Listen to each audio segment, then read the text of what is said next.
নামাজ ছেড়ে দিয়েছো, তওবা করো, মাফ করে দেবো। জেনা করেছো, তওবা করো, মাফ করে দেবো। আকাশ সমান গুনাহ করেছো, তওবা করো, মাফ করে দেবো। আল্লাহু আকবার। শুধু তাই নয়, আল্লাহ বলেন, বান্দা যখনই তওবা করবি তোরে আমি পছন্দ করি। এত গুনাহ করার পর তুই যখন আমার সাথে তওবা করবি, আমি তোরে পছন্দ করি। শুধু তাই নয়, আল্লাহ সুবহানাহু ওয়া তাআলা বলেন, যারা মুতাতাহহিরিন, যারা পবিত্রতা অর্জন করে, আল্লাহ তাদেরকে পছন্দ করেন।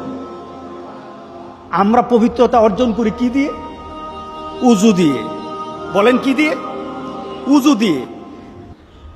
আমরা পবিত্রতা অর্জন করি তওবার মাধ্যমে। প্রথম, এটা হলো আত্মার পরিশুদ্ধতা। আপনার দেহকে পরিশুদ্ধ করতে হবে, আত্মাকে পরিশুদ্ধ করতে হবে। আপনার আত্মাকে পবিত্র বানাবেন। আত্মাকে পবিত্র বানাতে হলে তওবা লাগবে। এটা পানি দিয়ে হবে না, মাটি দিয়ে হবে না।